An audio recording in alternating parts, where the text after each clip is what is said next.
రైతుల దేవుని యొక్క గొప్ప ఘనమైన నామములో అందరికీ కూడా ఈ ఉదయకాల సమయమున శుభాభివందనములు తెలియజేసుకుంటున్నాను. ఈ దినం దేవుడు మనకిచ్చినటువంటి ఒక మంచి బాట చూద్దాం. అది రాజులు మొదటి గ్రంథము 2వ అధ్యాయము 3వ లేఖనం. దేవుని న్యాయ విధులను ఆయన శాసనములను గైకొనుడి. అవును, దేవుని యొక్క న్యాయమైన మాటలు, యథార్థమైన మాటలు,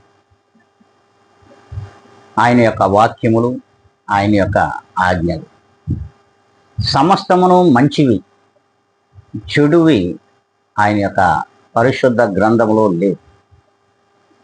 ఆయన యొక్క మహిమైశ్వర్యములో ప్రతిదీ కూడా మంచిగానే రూపొందింపబడినది. మంచిగానే మరి ఆయన మాటల యందు, న్యాయ విధుల యందును, శాసనముల యందును సమస్తమును కూడా మనము గైకొని అంటే ఆచరిస్తూ వాటిని మనం తీసుకునే ఎలా, వాటిని ఆచరించి నడిచిన ఎలా మన జీవితాలు ధన్యకరంగా ఈ లోకంలో ఉంటాయి.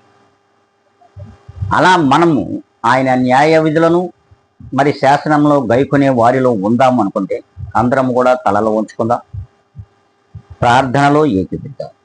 మహాపరిశుద్ధుడా,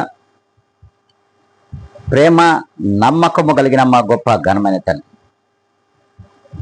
మరొక నూతనమైన దినములు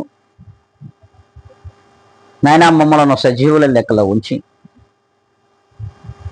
మీ కృపా సహాయమును మాకు దయచేస్తూ నడిపించుతున్నందుకై స్తోత్రములు చెల్లించుకుంటున్నాం. ప్రభా, ఈ దినమును చూడలేని ఎన్నో ఆత్మలు గతించిపోయినాయి. వారికంటే ఏమాత్రమో మేము శ్రేష్ఠులము కాదు, యోగ్యులము కాదు, అర్హులము కూడా కాదు, కేవలం అల్పులము ప్రభు. అట్టి మా పైన మీ కృప చూపి మీ ఆత్మను వీక్షించుతున్న ప్రతి ఒక్కరి పైన కుమ్మరించి వినుటకు కావలసినటువంటి చెవులను, గ్రహించుటకు కావలసిన హృదయమును, ఆచరించుటకు కావలసినటువంటి త్రోవలను చూపమని బ్రతిమలాడుకుంటూ సమస్తమైన ఘనత, మహిమ, ప్రభావములు నీవే పొందుకోము. మమ్మల్ని అందరినీ కూడా మిక్కిలిగా తగ్గించుకొని యేసు క్రీస్తు యొక్క గొప్ప ఘనమైన నామమున అడిగి వేడుకొని ప్రార్థిస్తున్నాను మా ప్రియ గొప్ప పరలోకపు తండ్రి. ఆమేన్.